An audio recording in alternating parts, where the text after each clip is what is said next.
2025 has been the year where we started to see some of the biggest moves happening around crypto. One of the big moves was the fact that the OCC, which it actually happened twice, right? This was on March 7th and this was on May 7th.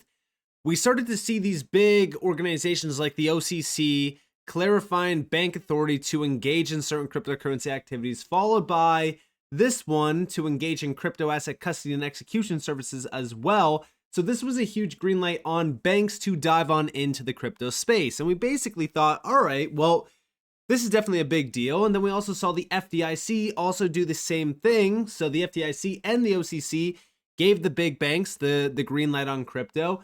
And then also the Fed also did the same exact thing here. And we basically thought, all right, well, this changed everything, right?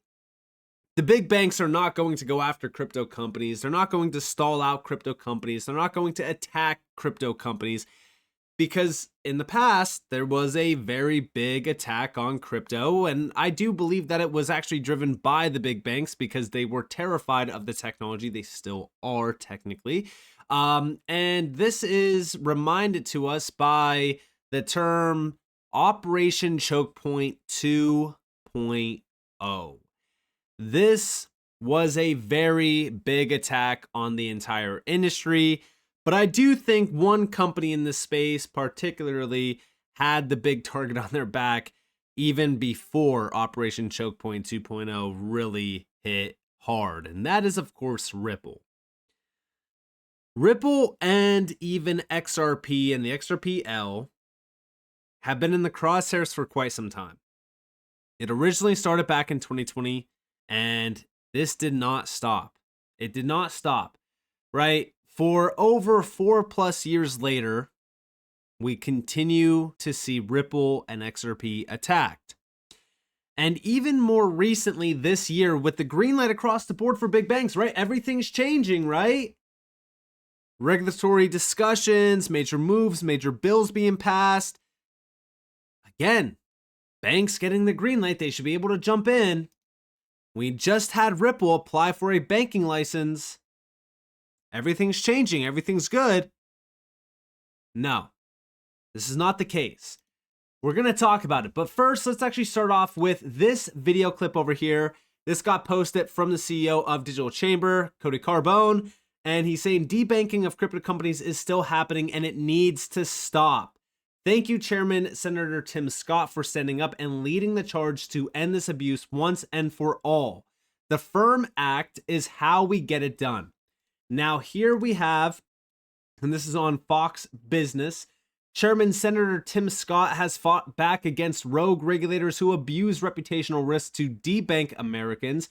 Today, he joined Larry Kudlow to discuss his Firm Act, which advanced out of banking GOP and has bipartisan support in the House. Check this out. 100%. Listen, this is like the modern day redlining. You remember the redlining, black and white back in the day? Mm-hmm. Now, redlining is red and blue. Think about the first iteration that we saw. It was the gun manufacturers that said, we won't bank you anymore. Oil and gas, we won't bank you. And then they moved to the Trumps. Melania Trump herself debanked. Then they went to cryptocurrency, digital assets. What do all these things have in common? A center-right philosophy, or they found themselves in disfavor with the left. These elitists who believe they should decide who gets access to our financial institutions. That's one of the reasons why I've already passed legislation against debanking at the Senate Banking Committee earlier this year. I know it's time to lead. I wanted to lead on this incredibly important topic. Senator, what's in there? Just briefly, because you got Mr. Trump's going to come out with an executive order. Yes. But a law is stronger than an executive order. A law survives a change of administration. Exactly. What we do is we eliminate reputational risk is what they're using. The OCC, FDIC. Right. I had that in my riff. Yes, that's one of their weapons. So important. And it is such a big weapon they use on steroids against conservatives. What I want to do is eliminate that. Good news is I've had a lot of cooperation from the banking regulators, the OCC and the FDIC under President Trump's leadership. I've been able to move them in the right direction. So I'm very thankful for the new relationship that the American people will have with the bank regulators. Massive, massive issue. So, yeah, I mean, obviously, we know that debanking is a big problem. We know that the banks themselves, I mean, listen, these organizations around the big banks are the big problem here. We've talked about it on multiple occasions. We also talk about, individuals like Brad Sherman, for example, who are major individuals that have received donations from major banks, even banking organizations as well, that continue to attack not even just Ripple, right? The entire crypto industry calls it a big scam, calls it made up money. I remember a video clip from back in, I want to say 2022, it might have been 2023, where he was basically saying that crypto bros make money out of thin air. You could argue that so does the government, but it's the US government. And it's like these crazy, ridiculous arguments that have zero substance tied to them. It's all to support the big banks. And these are like the largest donors. These big banks and these organizations control everything with one thing: money. Money is power, money is control, and these big banks know exactly how to use it. Now, when we think about all of this, this is the big update. That's right. So 42 banks are blocking Ripple's banking license. The BPI, representing 42 major banks in the US, has filed objections to Ripple's banking license application. The members include JP Morgan, Citi, Bank of America, Wells Fargo, and Goldman Sachs, among others. And it's not even just the BPI. When we think about what's really going on here, one thing that I think is so important for everyone out there listening, watching, listen, when you are invested into technology that can change everything, and I mean literally change the way that money is moving around the world, these big banks are eating off of the backs of retail sending and receiving money. The fractional reserve banking system, as we know it, is one giant scam. It's broken. It's always been broken. I think that almost everyone at this point realizes it as well. But the craziest part about all of this is think about these big banks and the CEOs behind them, like Jamie Dimon, for an example. These are extremely wealthy individuals. At the same exact time that they are extremely rich and powerful individuals, we look at what's happening around the clients that actually utilize these big banks. There's so many videos out there of people getting screwed by these banks. Not just that, but let's go back to the 08 crisis, right? The biggest crash that we know of. The big banks got bigger.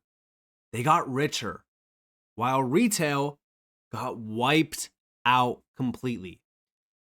These big banks are not our friends. In fact, they are our enemies. They want us paying absolute insane fees on sending and receiving money. When you have a company like Ripple that is changing the way that the banking industry works, changing the way that money works, guess what that does?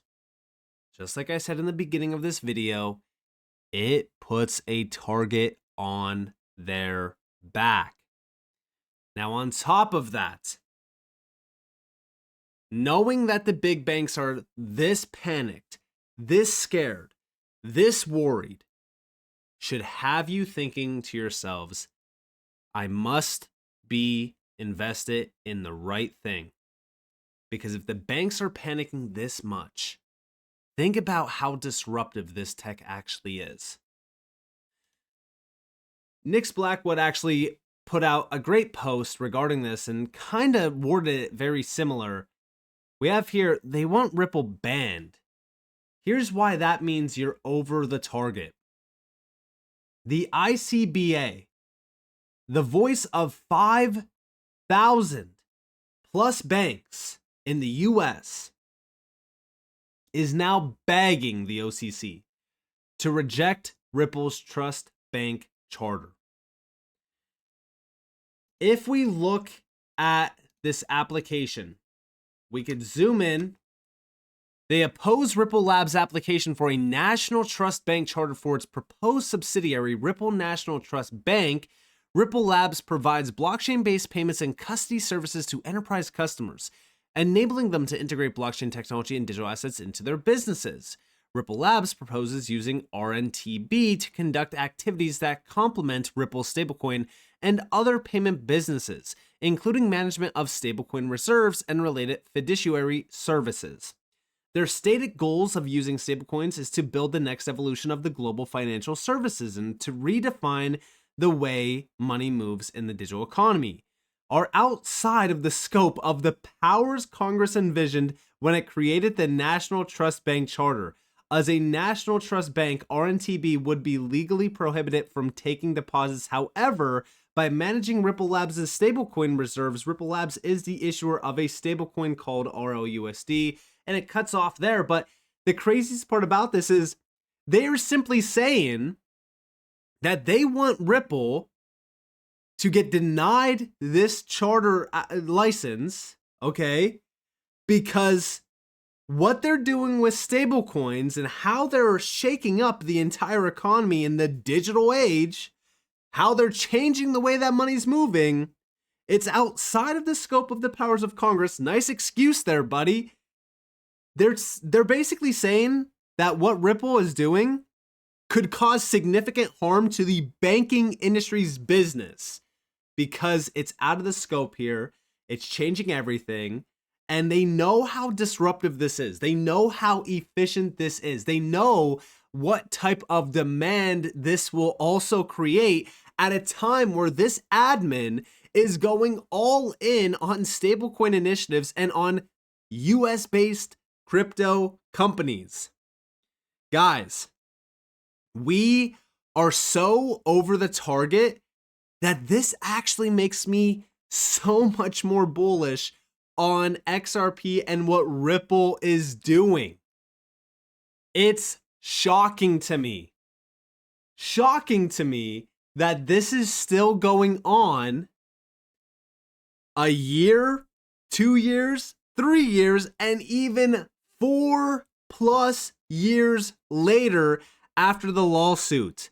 We speculated for years that the lawsuit was a power play by the big banks to slow and ultimately try to even kill Ripple.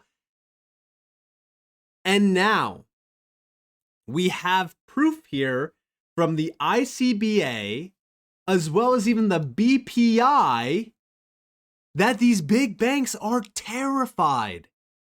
They are terrified of what Ripple is doing here. And I really think that there's something to take from all of this. That something to take is why it's so important to focus on a blockchain company like Ripple if you are a name like JP Morgan, Citi, Bank of America, Wells Fargo, Goldman Sachs, etc. Why do they care about Ripple? What have we been hearing around crypto from all these Bitcoin maxis? Oh, Ripple and XRP are never going to be successful. They're never going to do this. They're never going to do that. Well, if it wasn't such a big threat, why are, these organizations of the top banks, 5,000 plus US banks, why are they trying to stop and slow Ripple down? Why are they trying to make sure that Ripple is not successful? This is why you need to focus on what's happening behind the scenes with Ripple. This makes me so much more bullish.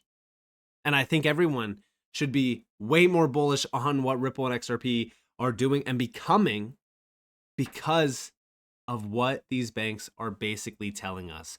So with that being said, I hope that you guys enjoyed this video. If you guys definitely leave a like, subscribe, turn notifications on because more free content. You guys are more than welcome to follow me on Twitter and join the free Discord on the description below. And with that being said, guys, it's been Nick. Thanks for watching. Peace out.